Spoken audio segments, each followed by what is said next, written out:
York, Wisconsin, Michigan, California. We came from Mexico. We have an organic ranch. What we're doing here is we're trying to build a movement so that any small group of people in any state or any jurisdiction can start doing election integrity, safeguarding the transparency and the citizen access to the election process.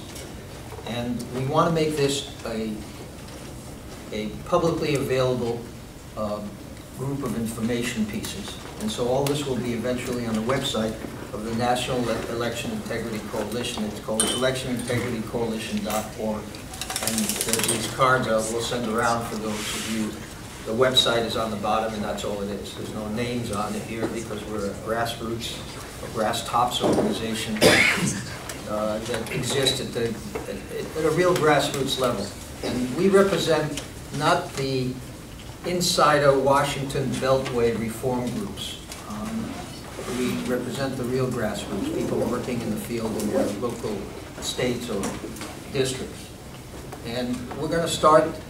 I'm the moderator. My name is Ptashnik. I was a former state senator in Vermont. I became involved in election integrity on the side of the campaign finance reform. I saw money in entering Vermont politics. I was an environmentalist. I was an organizer. I was the chairman of the board of the Vermont Public Interest Research Group. It's an organization that fought against pollution, fought for consumers, fought for single-payer health care, etc. And I kept seeing battles being lost in the legislature. And when I'd ask our lobbyists and citizens who were going to the legislature why we lost, they'd say, well, you know, the lobbyists from so-and-so organization dropped a couple of $1,000s in the Democratic Party coffers and the Republican Party coffers, and the guys running for governor got a couple of thousand each from each of the executives of these organizations or businesses that we've been fighting. Eventually, we started the Vermont Clean Elections Act, the Vermont Clean Elections Coalition. And what I want to say, I'm one of the speakers, but I'm going to keep it short so that everybody else can speak, is building coalitions is extremely important. In Vermont, we got all the people who had anything that was related to public policy. We contacted those people. We had Fishermen Association, hunters, we had conservationists, we had farmers, we had organic farmers, we had specialty foods people, we had business people. We even started an organization called Vermont Businesses for Social Responsibility, just to organize all the liberal and progressive business people in the state, so there was something to oppose the Chamber of Commerce. And this coalition for clean elections wound up pushing for legislation. And while our bill at first got plugged in committee, I ran for the Senate in order to get into that committee. And I wound up on the Government Operations Committee.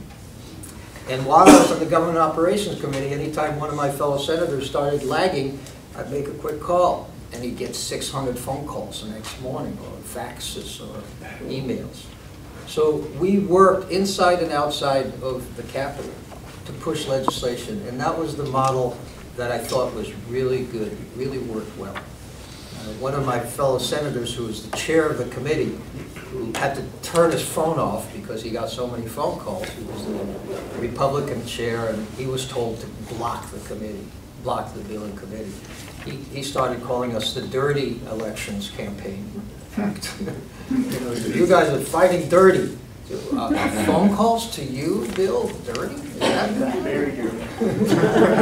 I'm sorry to hear that you think that, being that you're a political science professor at Vermont State College.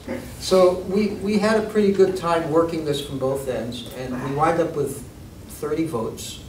Out of 30 votes, we wind up with 23. And we passed the Senate, we passed the House, and Governor Howard Dean wrote it into law.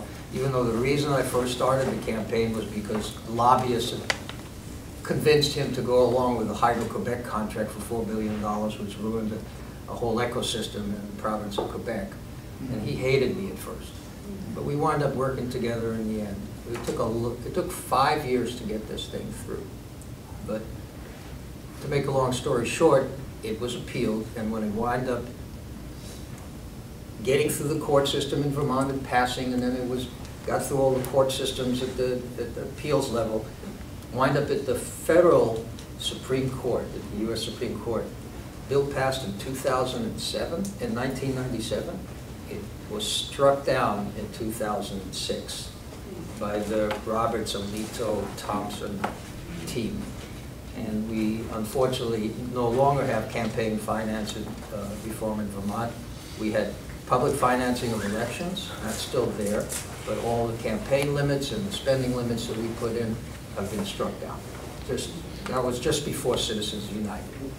So I urge everybody here to learn and work both at the grassroots organizing level and at the legislative level, and to form coalitions, get to know your representatives, your state senators, and work at the local level to pass legislation to prevent some of the abuses that we've been talking about for the last couple of days.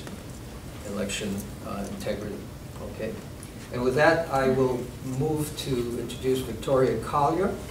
Victoria is a writer. She is the one that wrote the piece in Harper's, it became the cover piece for Harper's Magazine. It was published in October last year, just before the 2012 election. It was the first time Harper's let people read an article online without getting a subscription to the magazine. Her article was she had originally named it The Guilty Parties, and she wrote about the Democrats and the Republicans who are guilty of in these issues, but they changed it to how the GOP is going to steal the 2012 elections. Because Harper's is a progressive, liberal. Sounds about the same. It's almost the same.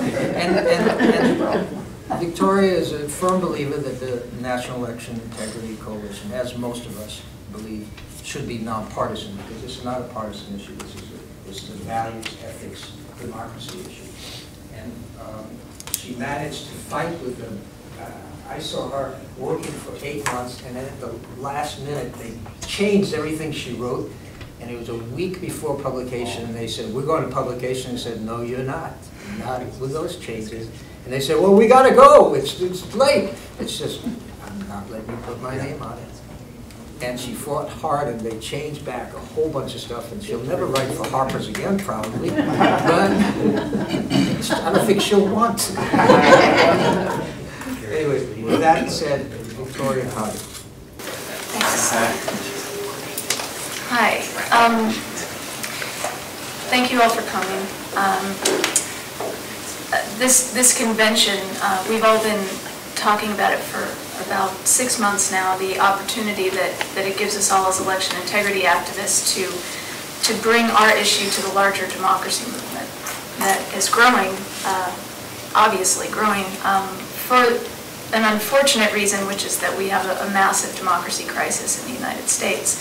So we've all been hearing at this convention about, essentially the threats on all levels that we're all facing in economy and health and education and in our system of governance.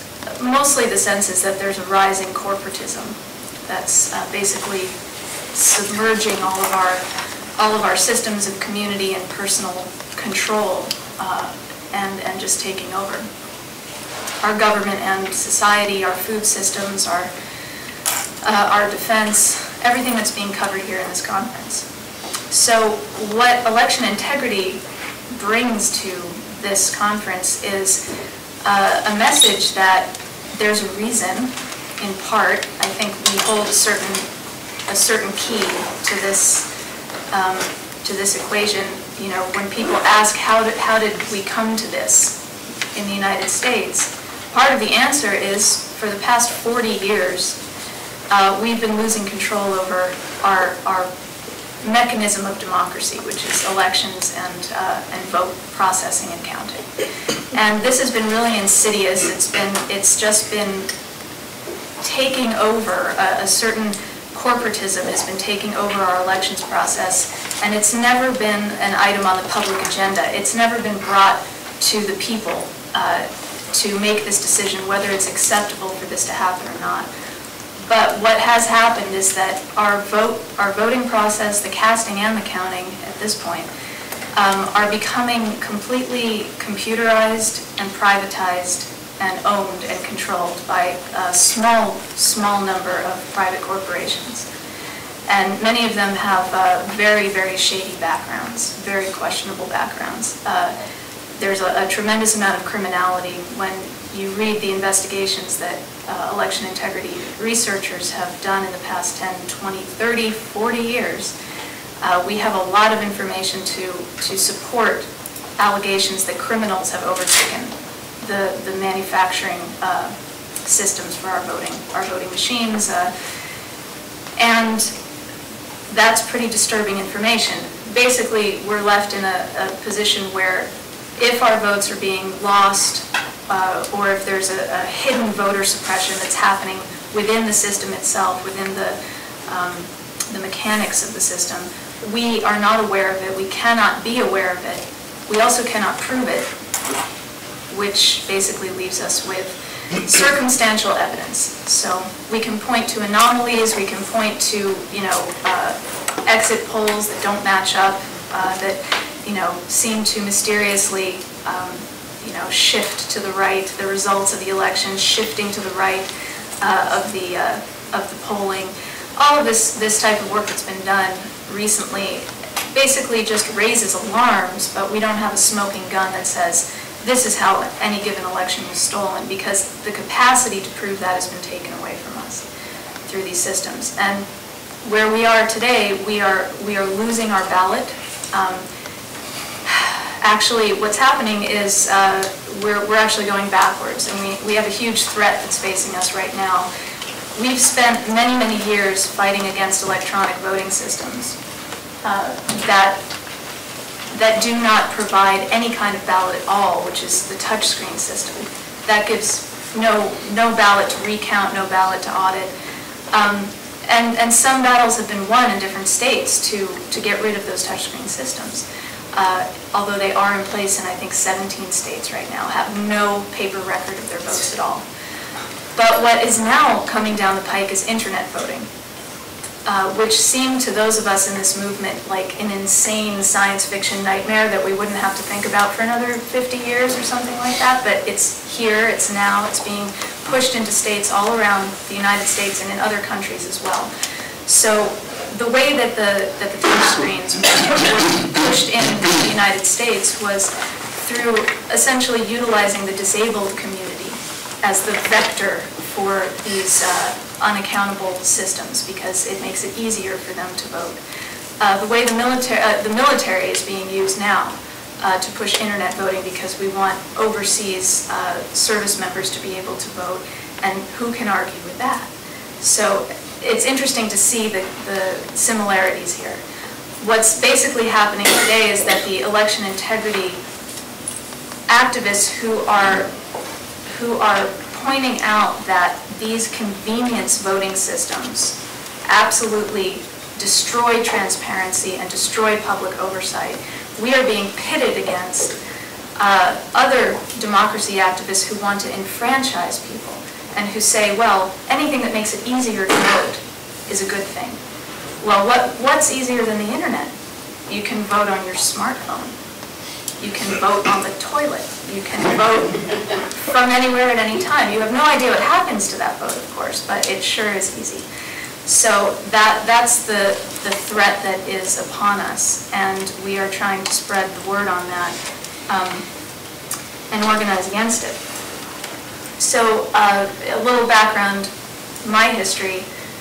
The reason why I'm involved with this is because my father and uncle were really the pioneer investigators into this issue, starting in 1970. They began investigating computerized election fraud in Dade County, Florida, where my uncle was essentially rigged out of an election. He was running a very populist grassroots campaign against Claude Pepper, who was the entrenched incumbent at the time and in the Democratic Party.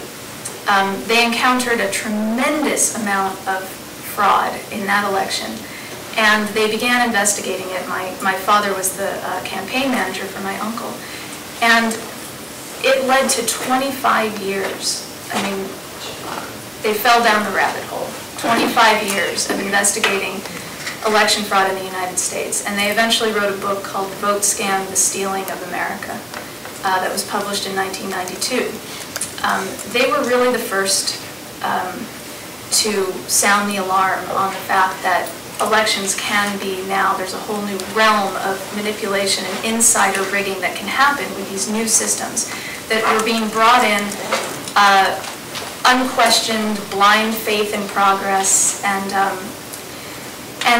at the time we did not have the internet when they were investigating and reporting, and what they found was a total media lockdown on this issue. The mainstream press would not report on this. There was no way to get this information out to the public. This was before the internet, so they were left with very small local publications, sometimes with sort of conspiracy-oriented publications that would gravitate toward this information anyway. That was really all they had. So today we have this new tool, the internet. The media censorship is really no different now. We've had a few exceptions to that. The Harper's article is one, although Harper's is not. Harper's is actually a non-profit publication. But with just very few exceptions, in the past 40 years since the vote scam investigation began, the media has covered this information up. So the majority of the American people still don't know, for the most part, what's going on. But now we have the internet, so that gives us a whole new realm of possibilities to educate people. So one thing I discovered when I was researching the Harper's piece, Harper's came to me and said, "Would you write a story about how the GOP is going to try to steal the election?" And I thought this would be an opportunity for me to write a story about how our elections are vulnerable to this kind of fraud across the board in a nonpartisan way, and also to talk about the fact that as election integrity activists have found out, the Democratic Party is just as complicit.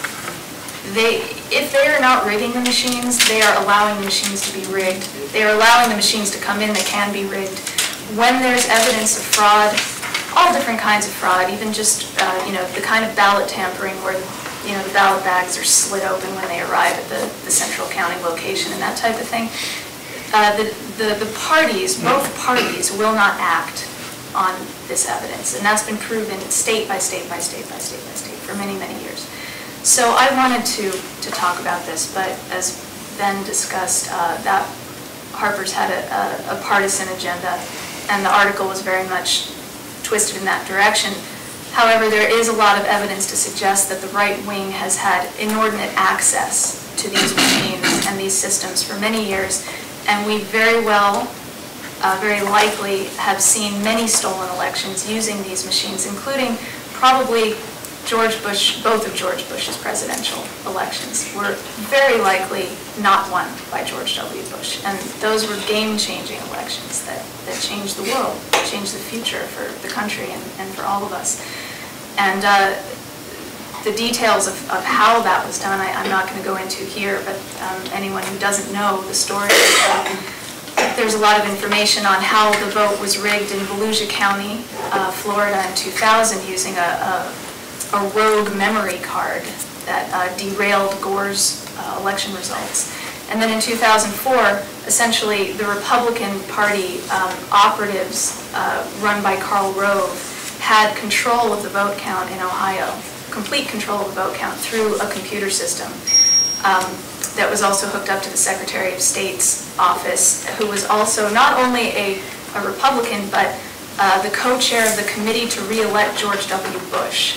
And he was the Secretary of State in Ohio, and all the results were run through GOP-controlled computers, and they went to his office. The whole thing was controlled by the GOP, and that's where Kerry suddenly lost the election in 2004 after he seemed to be going to win, according to all the polls and all the other results. So So yes, it may be that the voting machines have been used to funnel in a very extreme right-wing agenda. It also may be that more right-wing or conservative Democrats, more establishment Democrats or blue dog Democrats, as they say, have used these machines as well to rig out more populist or grassroots candidates at the primary level. We don't know that. We again, don't know it and we can't prove it. So what I found when I was researching the Harper's piece for 6 months is that all around the country now we have election integrity groups, activists, citizen groups. They're working in every state to counter this and expose this, but many of them don't know about the others. They don't know what other groups are doing. And very important stuff. For instance, and actually this is an international movement now. The fight against these machines is happening internationally, and other countries are ahead of us. For instance, Ireland just last year scrapped all their electronic voting machines, literally scrapped them, sent them to the recycling yard, called it a massive mistake and apologized to the taxpayers for wasting any money on those systems. In Germany in 2009, the High Court, the German High Court, essentially the equivalent of our Supreme Court, they ruled that, that voting systems must be transparent to public oversight, which electronic voting systems are not. And they upheld the public nature of elections, meaning we, the people, the public, have the right to oversee our own elections, and it must be the first vote count, not an audit, not a secondary count. So this was a really important ruling that a lot of people don't know about, even people within the election integrity movement.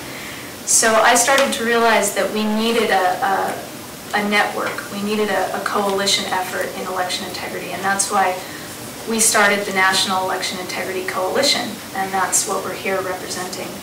So we're planning on taking the next steps in consolidating essentially over 40 years of activism in this movement and coming to understand what we've learned, where we're at, and where we need to go to take the next steps.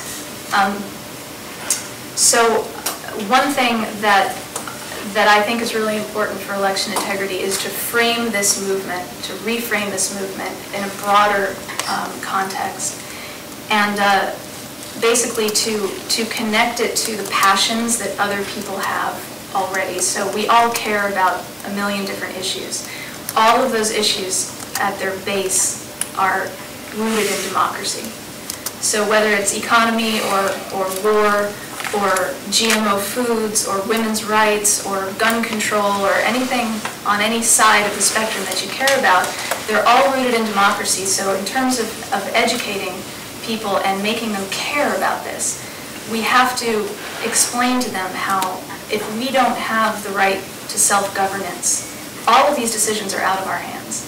So if we can't verify our own elections, we're going to continue to see this slope, this downward slope toward lack of democracy, lack of government accountability, lack of community control over our own futures. And this affects in particular, I think, the environmental movement, which I'm a part of, which I work in the sustainability realm.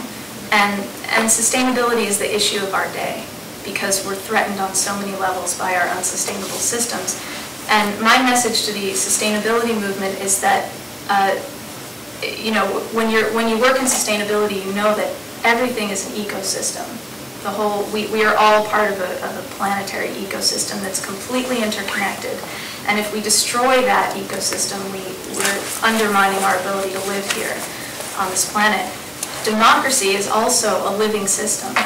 It's a system by which we sustain our own communities, we sustain our human communities.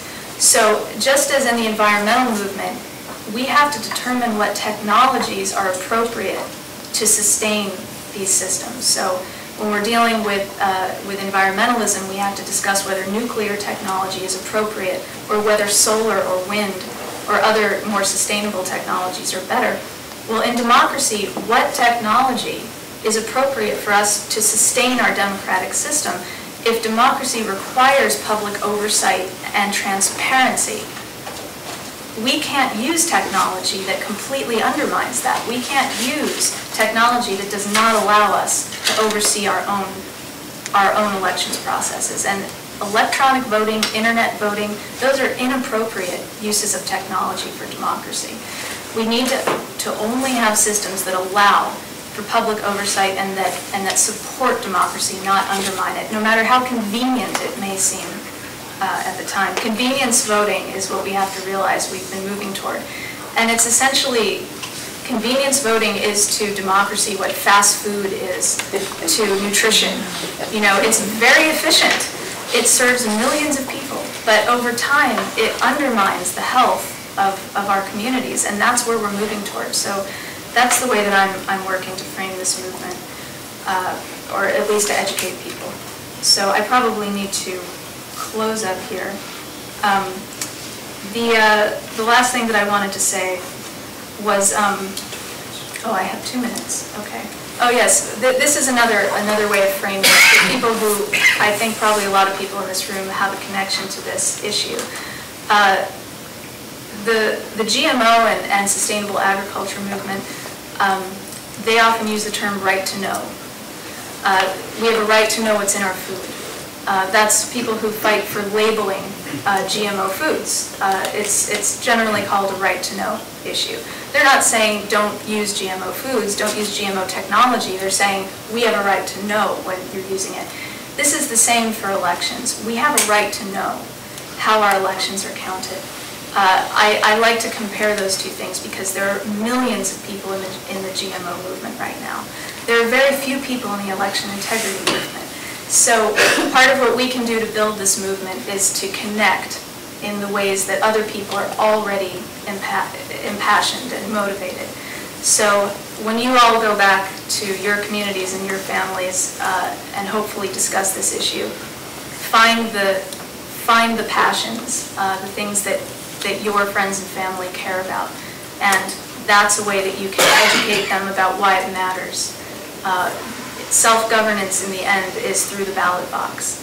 If it's not ballots, it's bullets, and we all end up on the street, which is where we have been lately, if you haven't noticed, especially here in Wisconsin, where you guys are all being forced to occupy your capital and you're being arrested for singing. That's not democracy. Was Scott Walker truly elected? Did he truly win again, the recount? Can you verify that? No. So you guys are on the front lines of this war. So I hope that you all get involved with the election integrity movement and help us build public awareness of the need for transparency and public oversight. And that's all I have to say. As a result of the 2004 election, Jonathan became active, and he is essentially a forensic expert. He has studied and been involved with exit polling and how we trace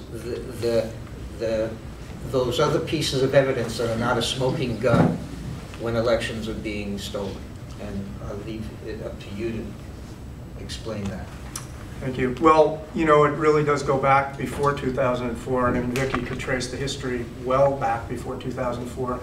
But I know for me personally, the first inkling I got that we were in deep, deep, deep trouble was having headed down to the Bush first inaugural in 2000 and seeing the vast number of people. I'm a sports official and I'm good at counting crowds. We have to do that on our official reports, and there were easily 50,000, probably closer to 100,000 protesters at that inauguration.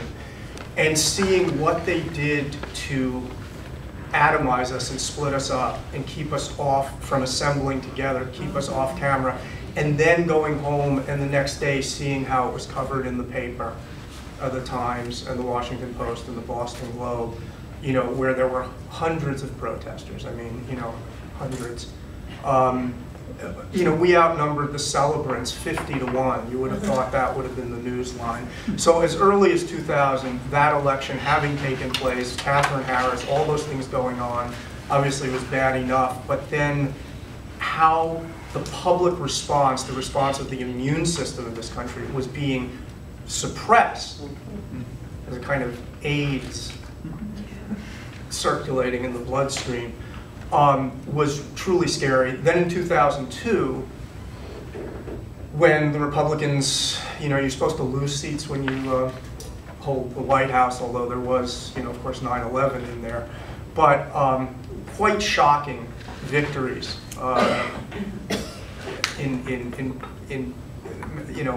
Max Cleland was one, and there were several that were just eye-popping. And the exit polls, which are ordinarily, at that time, were broadcast and made public, were pulled. And they were not only pulled from the public, they were pulled from the announcers on TV. Nobody had any exit polls, and the network anchors were like, geez, they were taken by surprise. We have to do this by the seat of our pants, just like in the old days with Huntley Brinkley. And so that the exit polls were pulled, and you had these bizarre election outcomes. So that was a really good indication. And at that point, I thought it would be easy. I thought, my God, who can't see this? Who can't see what's going on here? Who can't see the clear and present danger? Should be able to go out there, make a couple of speeches, raise a few $1 million, set up a private exit polling system, and in time for the 2004 election, and meet this thing head on. Well, it certainly didn't happen that way. It was extremely hard to raise money. It was extremely hard to get people to any level of real participation. Some people would go tut-tut and kind of look a little worried, and that was about it. And then, of course, 2004 came along, and I was at my computer that night downloading the screenshots, assuming that around the world, since there was a lot of buzz before the 2004 election about how vulnerable it all was, and Blackwell in Ohio and all this stuff, that there would be hundreds of thousands of people somewhere in their PCs, a billion PCs in the world, also trying to gather this data. And I didn't wake up to it because I was up all night, but by like 6 in the morning, it was obvious that nobody had this data. Except me. I was the only one who had this data in the whole world. I was like, where did everybody else go? Yeah. Where is everybody on this? It's a presidential election, George Bush's second term, as polarized as you can get in this country, although it's become more polarized since. But at the time, it was shocking. And then there was all this, clear red shift patterns where it was happening in the competitive states, but not in the non-competitive states. I mean, all sorts of stuff that was pathognomonic of election manipulation, and we tried to get it to carry, et cetera, et cetera. Well, long story, the system was entirely unresponsive. And since then, this movement has, in certain ways, grown, and in certain ways been shoved backwards. It's sort of like the Gordon Lightfoot song, you feel like you're winning when you're losing again. You're moving forward, and as Harvey Branscombe was talking about in an earlier session, at the same time there's so much pushback that they're actually pushing you back from behind whatever line you started. So it's hard not to become frustrated, discouraged, burned out, but at the same time I agree with everything that Victoria has said in terms of where we need to go from here. And I'm going to add a few things to that. There is this opportunity that is coming from the fact that it's becoming more exposed. The battle lines, the cynicism, the fact that the public is, almost palpably at this point becoming the enemy. Yeah. We are the enemy. Knowledge is power, information is key. This is the information age, and it's dawning on more and more people. I mean, when Snowden first did these leaks, I think the polls were about 80-20 against him. Oh, he's a traitor. Now it's like, 65% of people think, maybe not that he should get the Nobel Prize, but that he was a whistleblower, that this was an important revelation. It's becoming clear that the idea is to protect information. And at the same time, if the government or the corporations have secrets to hide, to protect that, reveal as little as possible to the public, make fewer and fewer things public records, and at the same time find out more and more about us through emails, phone, you name it. And I didn't start out as a libertarian. I'm sure I will be one before this is all said and done, because it is a route, and it is pointed, and it's cynical, but I think people are beginning to see it. And as they see the NSA probing into us, it raises this issue of what to do about information, what to do about the counting of votes. Should it be secret? I mean, if your emails are not secret, why should the counting of votes be secret? You know, how are we looking at all this? And I think it's coming up into public debate. I mean, Obama just made a statement, press release or whatever, that they're going to look into putting tighter controls on the NSA. Well, he's not doing that because he wants to do it. He's doing that to get out ahead of a firestorm of outrage. And so the level of outrage is really up, and this can be useful if it can be focused in a place where up until now, the vast majority of people haven't wanted to look, or if they were willing to look, they were willing to just take a quick look and then get on to things that were less psychologically disturbing. And the closer you get to the corridors of power, the more that was true. So whether it's election administrators, journalists, office holders, wow, they really don't want to look. And these are the people that make the laws, make the regulations, decide court cases that we've had to go to. So it's not a great surprise that we've been frustrated. The systemic resistance is enormous. And the inertia, considering all this computerized counting sort of came in, you know, just like that. It is a fait accompli that just seems like, well, this is what we have. You couldn't possibly be proposing an alternative. So what, you know, the seduction has been across this society, but very strongly in the area of voting, is convenience.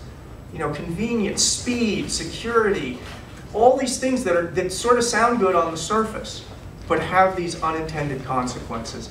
And I think in order to take, you know, kind of take the initiative, we're going to have to go in directions that we haven't really thought of before. I think we need background pressure. We need a lot of people aware and clamoring and disturbed. A lot of people, more than we can reach out and touch individually, even with all our immense Twitter followings in this room. It's not going to be enough, and that's where I think, and somebody actually brought it up before, it might have been John Ma, I think, the value of celebrity, which in certain ways goes so against the grain. It's part of the problem with our culture, is that people, you know, actually listen to Honey Boo Boo and I don't know any other celebrities, but you know, this is you know, the Kardashians. You know, if Kim Kardashian came out for election integrity, my God, you know, Oprah, all these people. I mean, I'm dated. I go back. I don't even know who the current ones are, and I have a great distaste for it. And yet, at the same time, I feel that that is a necessary component. Why? Because the celebrities, the entertainers in our culture, the sports figures, the Bruce Springsteens, they are outside the corridors of power, and they are less psychologically resistant to looking at this and becoming disturbed and communicating that disturbance. So if Matt Damon, for instance, tweeted that, you know, to his million-plus followers, that you should go and take a look at the NEIC website, or go and take a look at my book, Code Red, woo! You know, that's an express train to where we need to go. So as distasteful as it is, I think it is part of the overall solution. At the same time, we have to have a message to deliver that is understandable and is clear and simple and powerful enough to mean something when people go and take a look at our website or our book or whoever they get in touch with. And we are working on developing that. I think that's one of the things that NEIC has made a big, big priority. You know, there's so much that one could go over in terms of the frustrations and the failures and the disasters and the outrages. I mean, if we got a really big outrage, you know, equivalent to 9/11 in the electoral world, that might actually be useful. You know, Anonymous goes in, rigs an election, you know, Mickey Mouse gets 4 billion votes, but I wouldn't count on it. They may have been involved. I mean, there may have been counter-rigging involved in the 2012 election, but it was, again, covert. So do we want to live in a land of, you know, sort of like Whiskey Gulch in the Wild Wild West, where the white hat and the black hat riggers fight it out in cyberspace, and then we find out who won? That's pretty disempowering.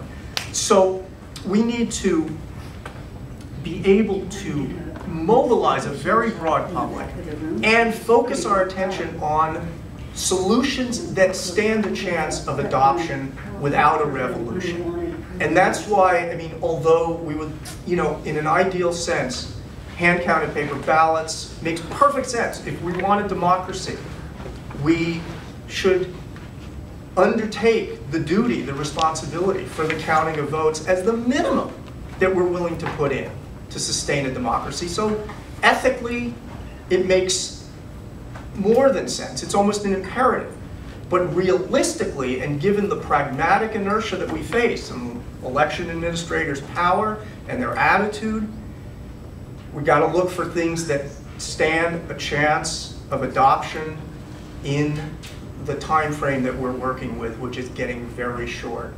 And so I've been looking at risk-limiting audits, things that can be sold to election administrators, to the people who actually have the power now. And I think there's, you know, without going into any detail, because I don't have the time to explain why those are useful, it's worth opening our lens a little bit to remedies and to types of remedies, getting behind something with strong numbers and strong advocacy that actually can be implemented. And I think if we do that, we do have a bit of a chance of turning around the electoral system. And I think that is a sine qua non as far as having any chance of turning around corporate fascism and the takeover of this country and much of the world by these very, very consolidated elite powers. Thanks.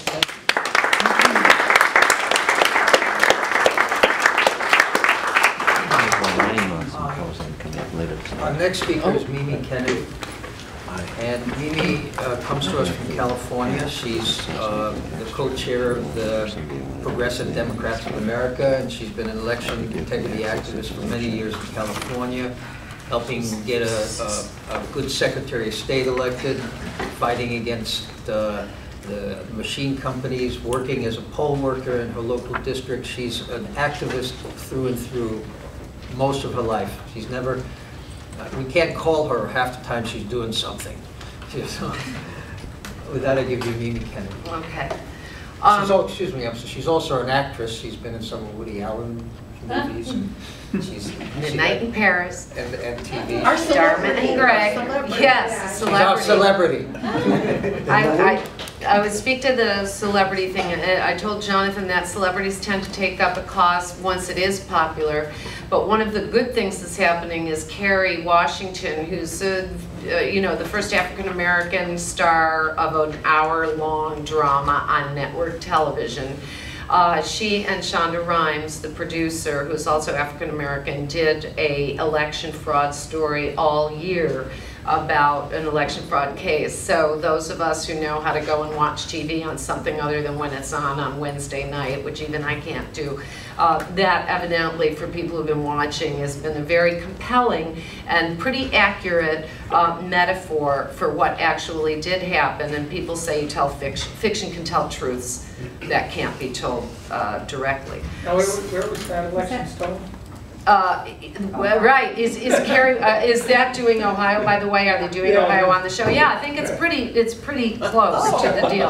And I applaud them for that. And by the way, you don't hear a lot about it. That's a major show. She's a major star. What's the show It's called? a major producer. Scandal. And you're not hearing about it. So that tells you why even I think Matt Damon came out and said, wow, election integrity, you might not hear about it too much.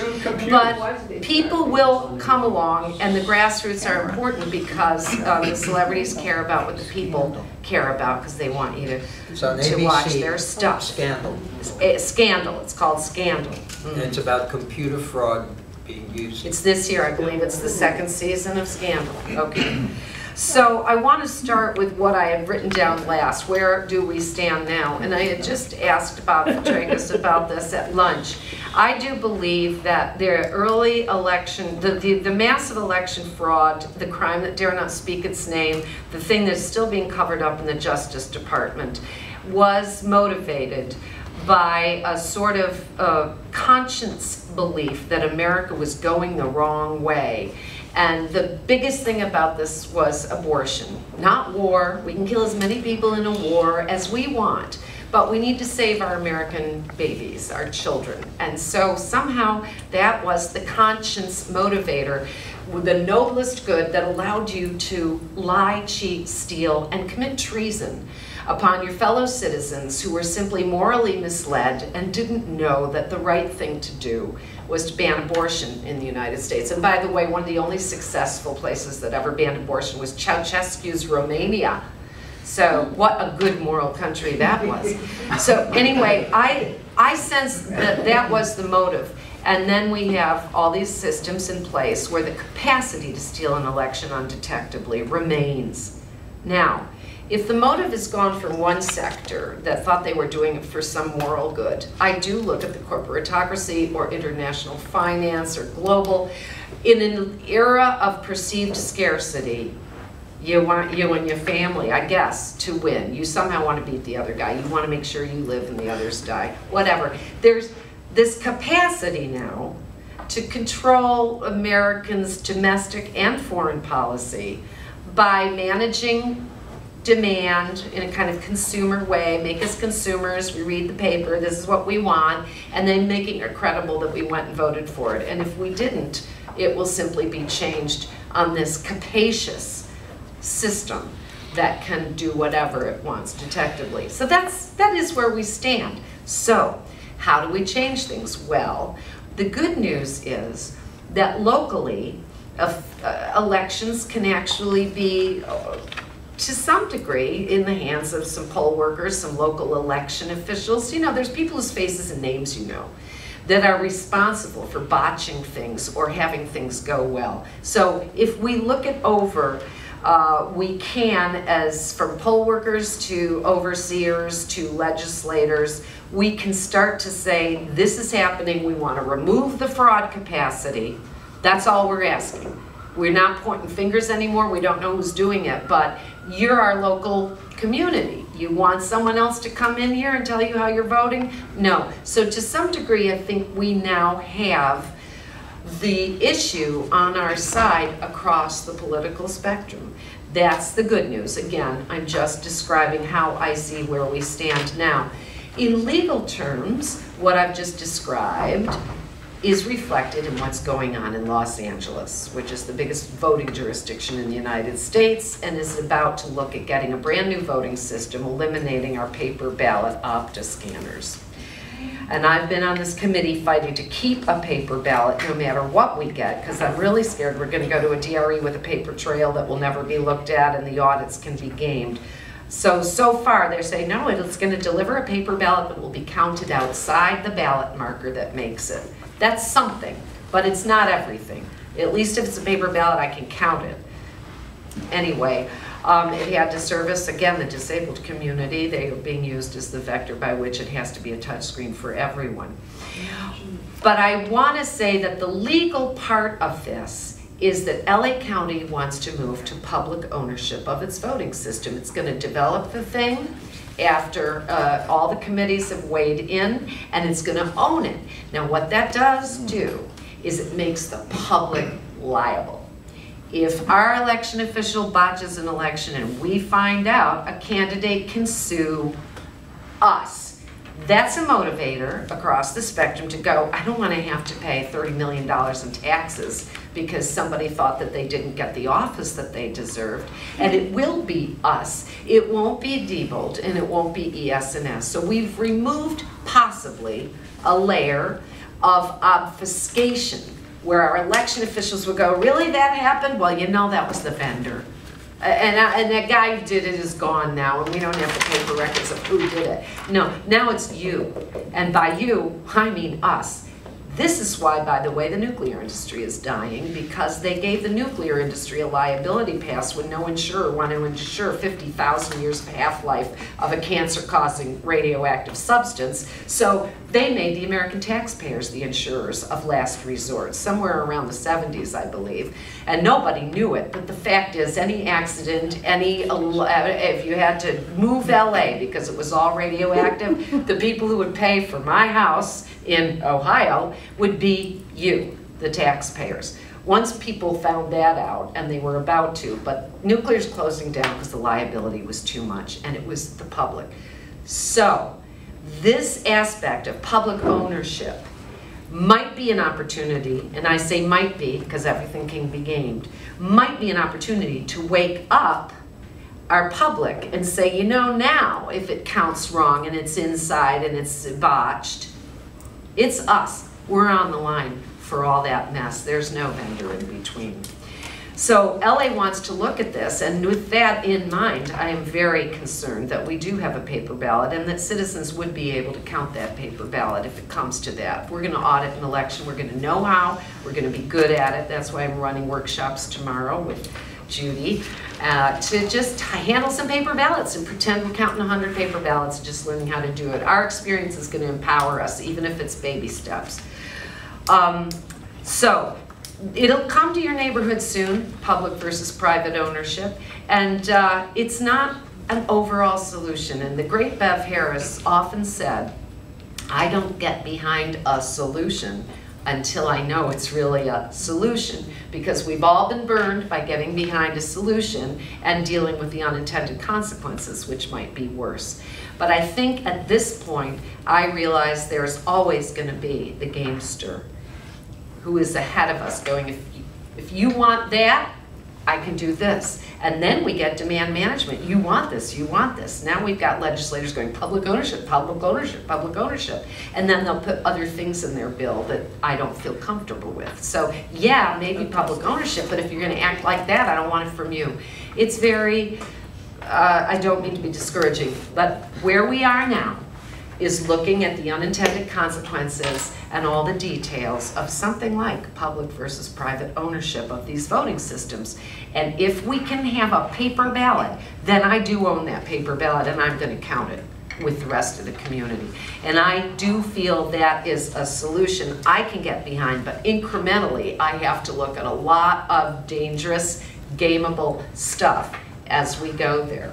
But that's where I am at right now. Chain of custody, we're losing our precincts. There are going to be systems coming up, including where they go, here's what I heard. We did the research and nobody relates to their precinct. They barely know who their congressman is. I know that's true. They don't know who their assembly person is. They barely know, they don't know the ward, they don't know the precinct. So they don't want to go to a precinct or a polling place because it makes them feel ashamed already that they don't know enough to vote. But if we have voting centers and they can pull down their appropriate ballot anywhere and then cast it in the secure ballot box that's taken, I hope, by video cameras in a truck, if it turns out that way, to the central tabulator, we'll have those. That's wider enfranchisement. If I go, I don't like that, then suddenly I don't want the urban poor to vote. And I don't want people in rural areas to vote because they don't have the gas to drive all the way into where they have to vote. So I have to consider, all right, do I say absolutely no to that, or do I try to protect in some other way? But I'm telling you that there is a move afoot for demand management to tell all young people, you don't like your precincts, do you? No, what's a precinct? Bing. All right, we're losing the precincts, nobody cares. You know, I'm just telling you that this is what we're up against, this is where we are right now. So I'm just gonna close there. And I'm going to say that where I stand so far in LA is, okay, public ownership. Then I own it.